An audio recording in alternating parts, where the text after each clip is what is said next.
Hello అండి, అందరికీ నమస్కారం. Welcome back to our channel.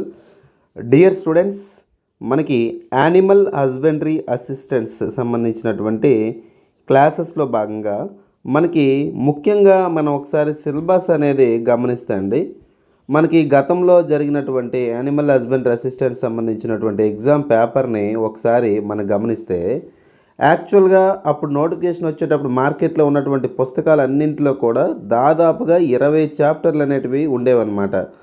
అయితే అప్పుడు పూర్తి స్థాయిలో నోటిఫికేషన్ మీద అవగాహన ఉన్న, పేపర్ మీద పూర్తి స్థాయిలో అవగాహన లేకపోవడం వల్ల, అదేవిధంగా ఇలాంటి నోటిఫికేషన్ ఎప్పుడో రావడం వల్ల అందరూ కూడా ఈవెన్ పేపర్ బుక్స్ రాసినటువంటి ఈ రైటర్స్ కూడా పూర్తి స్థాయిలో మనకి ఈ పేపర్ పట్ల అవగాహన అనేది కొద్ది వరకు తక్కువ, అంటే పరిజ్ఞానం ఉండడం వల్ల, అంటే ఒక 10% పరిజ్ఞానం లేకపోవడం వల్ల, అఫ్కోర్స్ 90% ఉండొచ్చు, ఒక 10% మనకి ఈ కంటెంట్ పైన పరిజ్ఞానం లేకపోవడం వలన మనకి ఏంటంటే 20 చాప్టర్స్ దాకా పుస్తకాలన్నీ తయారు చేయబడ్డాయి.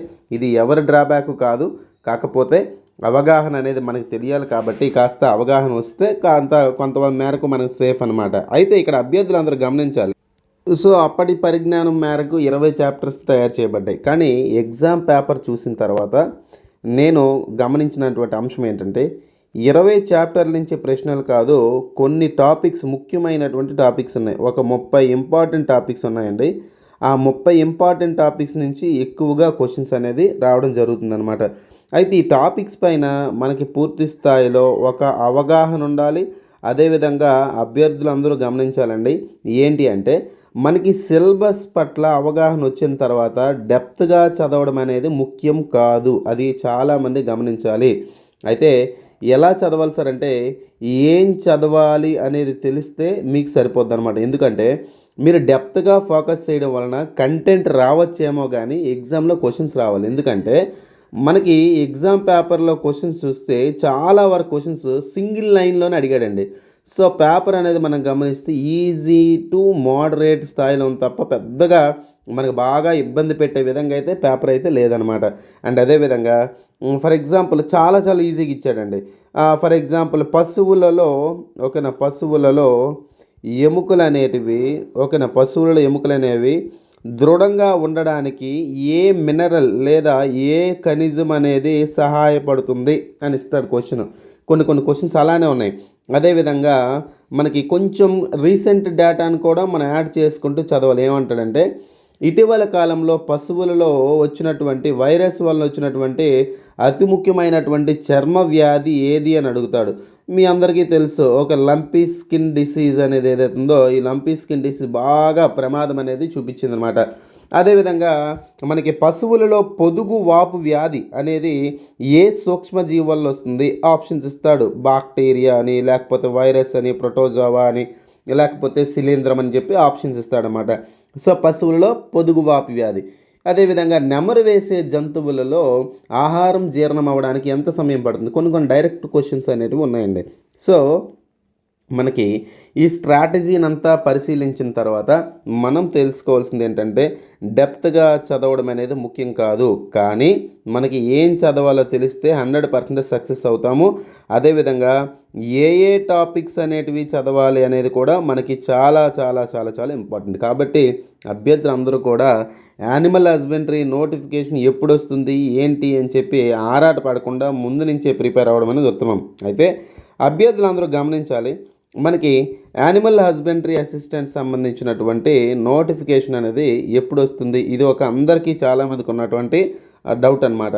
మరి యానిమల్ హస్బెండరీ అసిస్టెంట్స్ నోటిఫికేషన్ అనేది ఎప్పుడు వస్తుందంటే కనుక, యాక్చువల్గా మనకి ఏపీపీఎస్సి దగ్గర నుండి మనకేంటంటే 2026 సంవత్సరానికి సంబంధించి జాబ్ క్యాలెండర్ అనేది విడుదల చేస్తాము అని చెప్పేసి గౌరవ విద్యాశాఖ మంత్రి, అదేవిధంగా రాష్ట్ర ముఖ్యమంత్రి నారా చంద్రబాబు నాయుడు గారు అనౌన్స్ చేయడం జరిగింది.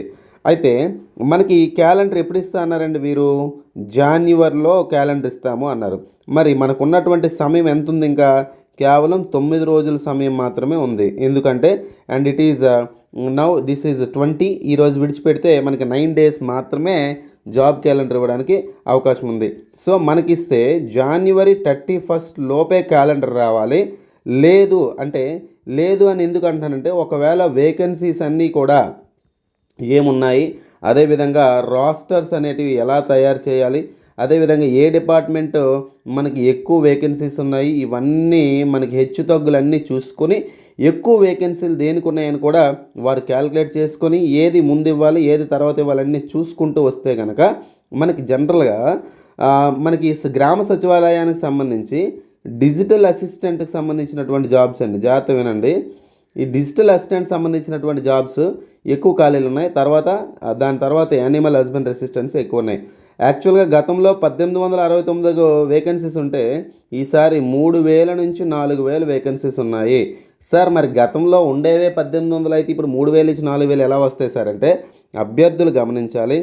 మన రాష్ట్రంలో కొత్తగా జిల్లాలు అనేవి ఏర్పడిన ద్వారా మనకి 13 జిల్లాల నుంచి 26 జిల్లాలకి మనకి జిల్లాలు అనేవి విభజన అనేది జరిగింది, ఎక్స్టెన్షన్ అయినాయి జిల్లాలు. సో జిల్లాల సంఖ్య పెరిగితే మనకేమవుద్దంటే ఆయా జిల్లాల్లో ఉన్నటువంటి డిపార్ట్మెంట్స్ యొక్క సంఖ్య కూడా పెరగాలి. ప్రస్తుతం అయితే పాత జిల్లాలు అంటే ఒక జిల్లా నుంచి కొత్త జిల్లా, ఫర్ ఎగ్జాంపుల్ మా విజయనగరం జిల్లా నుంచి మన్యం జిల్లా వచ్చిందండి. పార్వతీపురం అనేది కలిసి ఉండేది, మన్యం జిల్లా వచ్చింది. మరి మన్యం జిల్లా రావడం వలన విజయనగరానికి ప్రత్యేకంగా ఒక ఎస్పీ, అదేవిధంగా మన్యం జిల్లాకి ఒక ఎస్పీ, మరి అక్కడ ఒక డిఎస్పీ, ఇక్కడ ఒక డిఎస్పీ, అక్కడ ఒక మున్సిపల్ కమిషనర్, ఇక్కడ మున్సిపల్ కమిషనర్. అంటే ఏమైందండి, శాఖాపరమైనటువంటి విభజన అనేది జరగడం ద్వారా కొత్తగా ఉద్యోగాలు అనేవి క్రియేట్ అయ్యాయి. అయితే అదేవిధంగా మనం గమనించుకుంటూ వస్తే యానిమల్ హస్బెండరీ అసిస్టెంట్స్ పెరిగినాయా అంటే కొత్తగా వచ్చినటువంటి జిల్లాలలో ప్రజెంట్ గ్రామ సచివాలయాలు అనేవి ఏవైతే ఉన్నాయో ఆ బిల్డింగ్స్ అనేవి ఇంకా కాలేదు. కానీ పాత బిల్డింగ్స్ ఏవైతే ఉన్నాయో పాత బిల్డింగ్స్లో ఈ గ్రామ సచివాలయాలకు సంబంధించిన సర్వీసెస్ అనేవి ప్రారంభమయ్యాయి. మరి అందులో భాగంగానే కదా ఈ ఏహెచ్ఈ అనేది ఒక డిపార్ట్మెంట్. మరి యానిమల్ హస్బెండరీ అసిస్టెంట్స్ కూడా 26 జిల్లాల్లో వేకెన్సీలను ఫిల్ చేస్తూ, అదేవిధంగా మనకి కొత్తగా ఏర్పడిన జిల్లాలో కొత్త డిపార్ట్మెంట్స్ అనేవి మనకి ఎక్కువ అవుతూ ఉన్నాయి. అదేవిధంగా మన రాష్ట్రంలో కూడా ఎక్కువగా ప్రజెంట్ మన ఆంధ్రప్రదేశ్లో కూడా పౌల్ట్రీ, అదేవిధంగా మనకి పౌల్ట్రీతో పాటుగా మనకు వచ్చేసరికి పాడి పశువులు అంటే క్యాటిల్ అనేవి ఏవైతే ఉన్నాయో ఇవి బాగా రాష్ట్ర ప్రభుత్వం ప్రమోట్ చేస్తూ ఉంది. ఎందుకంటే రైతుల యొక్క ఆర్థిక స్థోమతను బలోపేతం చేసేదానికి అభివృద్ధి చేస్తాం. మరి ఇవన్నీ కూడా మనం ఒక్కసారి పరిశీలిస్తే అండి, మనకి ఉన్నటువంటి అంశాలన్నింటినీ కూడా పరిశీలిస్తే మనకి నోటిఫికేషన్ అనేది ఇచ్చే అవకాశాలు అనేవి చాలా ఎక్కువ ఉన్నాయన్నమాట. మరి నోటిఫికేషన్ అనేది ఎప్పుడు రావచ్చు, ఎగ్జామ్ ఎప్పుడు జరగచ్చు, ఒకసారి ఎనాలిసిస్ తీసుకుంటే నేను ఎనాలిసిస్ చేసుకున్న తర్వాత స్వయంగా మనకి విశ్వసనీయమైనటువంటి సమాచారం అండ్ అదేవిధంగా నా మిత్రుడు కూడా రాష్ట్ర సెక్రటేరియట్లో ఒక గెజిటెడ్ ఆఫీసర్ స్థాయిలో ఉన్నారు. వారి దగ్గర నుంచి నేను తీసుకున్నటువంటి సమాచారం ప్రకారంగా చెప్తే కనుక మోస్ట్లీ మనకి ఈ జనవరి 31 లోపు క్యాలెండర్ అనేది రాకపోతే ఫిబ్రవరి 15, ఓకేనా, ఫిబ్రవరి 15 లోపు మనకేంటంటే ఏబిపిఎస్సికి సంబంధించినటువంటి క్యాలెండర్ అనేది రిలీజ్ అయ్యే అవకాశం ఉంది. జాబ్ క్యాలెండర్ 2026 సంవత్సరానికి గాను. మరి రిలీజ్ అయిన తర్వాత ఇందులో ఏ ఏ డిపార్ట్మెంట్లో అనేవి వేకెన్సీస్ ఉన్నాయి అనేది ఆ క్యాలెండర్లో మెన్షన్ చేస్తూ మనకి ఏం చేస్తారంటే టెంటేటివ్గా అంటే దగ్గరగా సుమారుగా ఎప్పుడు పరీక్ష జరిగి ఉండొచ్చు, ఏంటి వాట్ అని రఫ్గా ఒక డేట్ ఇస్తారు. అన్నీ అరేంజ్ చేసుకున్న తర్వాత డేట్ అటు ఇటు అయ్యి ఒక 15 రోజులు అటు ఇటు అయ్యి మనకి నోటిఫికేషన్ రిలీజ్ చేసే అవకాశం ఉంది. సో అలా మనం తీసుకుంటే మనకి మోస్ట్లీ నోటిఫికేషన్స్, వేకెన్సీస్ లిస్ట్ అన్నీ మనం తీసుకుంటే మోస్ట్లీ మనకేంటంటే మార్చి వచ్చేసరికి రిక్రూట్మెంట్స్ అనేవి స్టార్ట్ అవుతాయండి. అంటే నోటిఫికేషన్స్ రిలీజ్ అవ్వడం స్టార్ట్ అవుతాయి.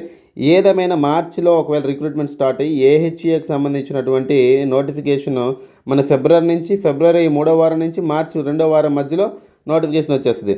ఒకసారి నోటిఫికేషన్ వచ్చిన తర్వాత మనకి సుమారుగా 45 రోజులు వేసుకుంటే ఏప్రిల్, మే, సో మనకి త్వరగా కానీ ఈ ప్రాసెస్ కంప్లీట్ అయినట్టయితే మనకి మేలోనే ఎగ్జామ్ అనేది అయ్యే అవకాశం ఉంది. మే ఆర్ జూన్ ఎగ్జామ్ అయిన తర్వాత దీని యొక్క ఫలితాలు అనేటివి ఖచ్చితంగా జూలై 2వ వారం నుంచి ఆగస్టు మధ్యలో మనకి రిజల్ట్ అనేది వచ్చే అవకాశం ఉంది. మోస్ట్లీ మీరు దసరాకి రిక్రూట్ అయిపోయి పూర్తిగా మీరు మీ జాబ్స్లోకి వెళ్ళిపోయే అవకాశం ఉంది. ఇదంతా కూడా యాజ్ యూజువల్గా మనకి ఈ కాలంలో ఈ టైంలో నోటిఫికేషన్ అనేది వచ్చేస్తాయి. కాబట్టి అభ్యర్థులు అయితే గమనించాలి, చాలా ఇంపార్టెంట్. మీరు ఇదే మంచి టైం జాగ్రత్తగా ప్రిపేర్ అయితే మంచి రిజల్ట్స్ అనేటివి వచ్చేస్తాయి అన్నమాట. ఖచ్చితంగా రిజల్ట్స్ అనేవి వస్తాయి. కాబట్టి అభ్యర్థులందరూ కూడా చాలా సీరియస్గా ప్రిపేర్ అయితే సరిపోతుంది. ఇదివరకే మీకు already animal husbandry assistant course అనేది మనం లాంచ్ చేయడం జరిగింది. నేను గతంలో లాస్ట్ టైం వచ్చిన నోటిఫికేషన్కి ఏంటంటే 2 తెలుగు స్టేట్స్కి యానిమల్ హస్బెండరీకి సంబంధించినటువంటి మెటీరియల్స్ రాయడం జరిగింది. మరి ఆ మెటీరియల్స్ రాయడం వల్ల క్లాసెస్ చెప్పే సమయం అనేది లేకపోవడం ద్వారా కాస్త మీ అందరికి అందుబాటులో లేకపోయాను. మరి ఈసారి అయితే ఏహెచ్ఏకి సంబంధించినటువంటి కంప్లీట్ ఆన్లైన్ క్లాసెస్ దాదాపుగా 200 వీడియో క్లాసెస్ అనేవి ఏవైతే ఉన్నాయో 200 వీడియో క్లాసెస్ అని డిజైన్ చేయడం జరిగింది. అదేవిధంగా మీరు ప్రజెంట్ యాప్లో 576 పేజీల పీడిఎఫ్ ప్రింట్ ఆప్షన్తో మీకు పీడిఎఫ్ పెట్టడం జరిగింది. అదేవిధంగా 200 ఆఫ్లైన్ టెస్టులు అనేది నిర్వహించడం జరుగుతుంది. అంటే మీకు క్వశ్చన్ పేపర్ అనేది మీకు యాప్లో కానీ లేకపోతే టెలిగ్రామ్ గ్రూప్ కానీ పేపర్ పెట్టేస్తాను. అది మీరు ప్రింట్ తీసుకొని మీకు నచ్చిన టైంలో ఆ టాపిక్ పేరు కూడా మీకేంటి టాపిక్ పేరు అంటే for example question paper for example 22వ తేదీన ఎగ్జామ్ పెట్టాను అనుకోండి. 22వ తేదీన ఎగ్జామ్ పెడితే మీకు ఏం చేస్తాను, దీని యొక్క సిలబస్ ఏంటి, video number 1, video number 2, video number 3, video number 4 4 వీడియోల మీద మీకు ఏంటంటే మీరు ప్రిపేర్ అయిన తర్వాత ఎగ్జామ్ పెట్టడం జరుగుతుంది. ఈ ఎగ్జామ్ పెట్టిన తర్వాత దీని యొక్క కీ కూడా మీకు యాప్లో పెట్టడం జరుగుతుంది. కీ చూసుకొని మీరు కరెక్షన్ చేసుకో. ఇలా మీకు ఏంటంటే 200 టెస్టులు దాదాపుగా 200 టెస్టులు అంటే 200 పేజెస్ క్వశ్చన్ పేపర్స్ అనమాట. ఇవన్నీ కూడా మీరు ప్రింట్ తీసుకుని ఒక స్పైరల్ బుక్లో ఉంచుకుంటే ఈ పేపర్స్ సాల్వ్ చేసుకుంటే ఎగ్జామ్ ముందు వెళ్ళిపోతే 100% సక్సెస్ అయిపోతారు అనమాట. కాబట్టి మీకోసం ఇంత హార్డ్ వర్క్ అనేది చేయడానికి ఖచ్చితంగా నేనైతే ముందుకు రావడం జరిగింది. మీకు ఆల్రెడీ తెలుసు ప్రజెంట్ 499 రూపాయలకి కోర్స్ అనేది లాంచ్ చేయడం జరిగింది. మరి ఈరోజు సాయంత్రం నుంచి దీని యొక్క కాస్ట్ 1299కి తీసుకువెళ్ళడం జరుగుతుందండి. కాబట్టి మీరు అభ్యర్థులు గమనించండి, చాలా ఆన్లైన్ ప్లాట్ఫామ్స్లో ఈ యానిమల్ హస్బెండరీ కోర్స్ యొక్క ఫీజు 10,000 హైయెస్ట్ 19,000 ఉందండి. సో కనీసం అయినా 4,999 నుంచి 10,000 దాకా ఫీజులు ఉన్నాయి. మరి అందరికీ అందుబాటులో ఉండాలని చెప్పేసి హైయెస్ట్ ఫీజే నేను 1,299 పెట్టడం జరిగిందండి. మరి ప్రజెంట్ అయితే అది కూడా 499 మీకు అందించడం జరుగుతుంది. ఆసక్తి ఉన్న అభ్యర్థులు అయితే మీరు హ్యాపీగా ప్రిపేర్ అవ్వచ్చు. మంచి రిజల్ట్ అనేది వస్తుంది. నేను కూడా మీతో పాటు నిర్విరామంగా పనిచేయడం కూడా జరుగుతుంది అనమాట. Right, thanks for watching this video. మరిన్ని వివరాలకు మన టెలిగ్రామ్ గ్రూప్లో చేరండి. టెలిగ్రామ్ గ్రూప్ లింక్ అనే కామెంట్ బాక్స్లో ఇవ్వడం జరుగుతుంది. అదేవిధంగా వీడియో నచ్చితే లైక్ చేయండి, షేర్ చేయండి, సబ్స్క్రైబ్ చేయండి. Thank you very much.